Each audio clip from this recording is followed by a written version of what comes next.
மருத்துவர்களில் ஒரு வழிகாட்டி, நோயாளிகள் கரையேற உதவும் கலங்கரை விளக்கம், யாரும் நடக்கவே இல்லாத வழியில் நடந்து அதையே ராஜபாட்டையாக்கி காட்டியவர், முதிய வயதிலும் ஓய்வுக்கு விடை கொடுத்து தன்னுடைய தொழிலை, சேவையை தொடர்ந்து கொண்டிருப்பவர்.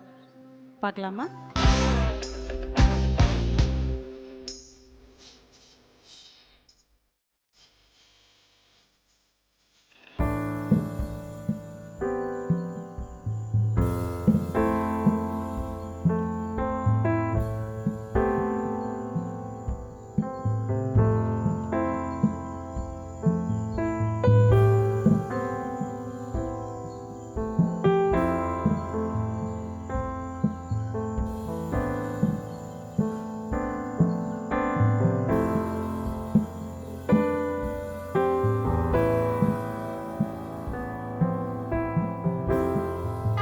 அறிந்தவன் மேல் ஊற்றெடுக்கும் அன்பே பெண்ணை அன்னையாய் உயர்த்தும் போது, தன் நிலை அறியாதவன் மேல் காட்டிய தீரா அன்பே இவரை புகழின் உச்சியில் வைத்தது.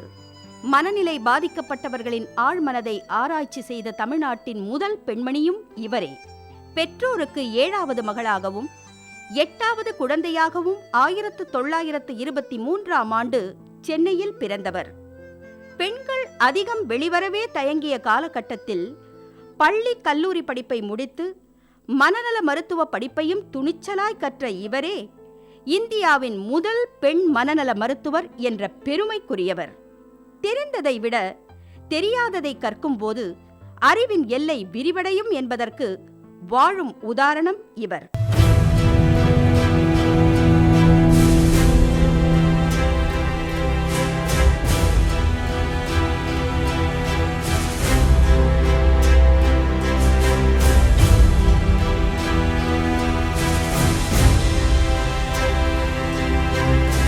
இளம் மருத்துவ மாணவியாக கீழ்ப்பாக்கம் மனநல மருத்துவமனையில் இவர் கண்ட காட்சி இவர் மனதில் முள்ளை தைத்தது.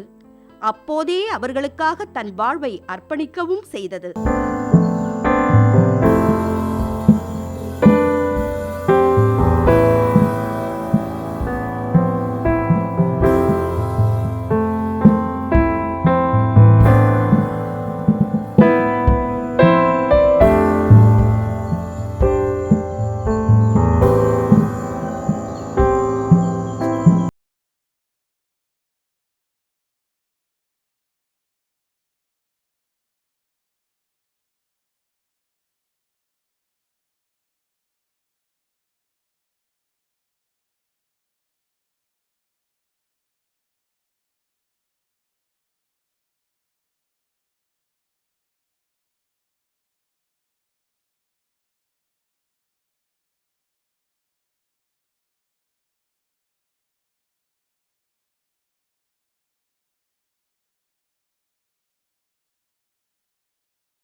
ஐந்து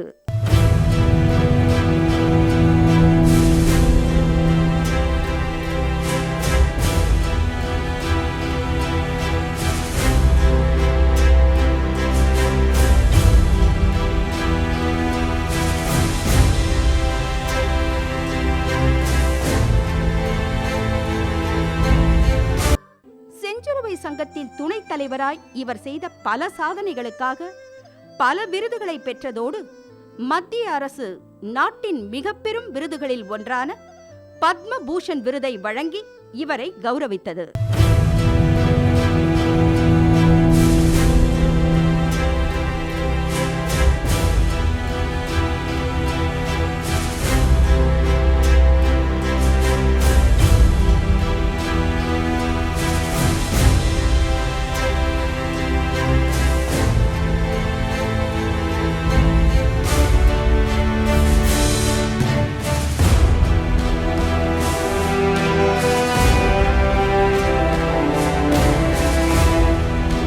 என் இலக்கை இன்னும் நான் அடையவில்லை.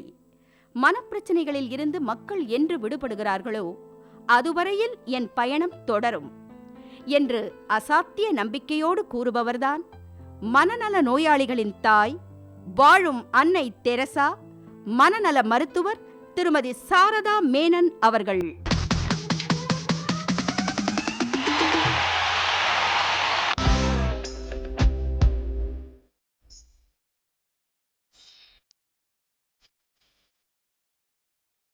வயது மற்றும் தள்ளாமை காரணத்தினால் இவரால் இங்கு வர முடியவில்லை. மெகா டிவியின் நிர்வாக இயக்குனர் திருமதி ஜெயந்தி தங்கபாலு அவர்களும் அவருடைய மகள் இந்திரா தங்கபாலு அவர்களும் நேரடியாக சென்று mega woman life time achievement award, அதாவது வாழ்நாள் சாதனையாளர் விருது மகளிர் மருத்துவத்திற்காக இந்த சாதனை விருதை இவருக்கு வீட்டிற்கே சென்று வழங்குவதில் மெகா டிவி கௌரவப்படுகிறது. படத்தொகுப்பை பார்க்கலாமா?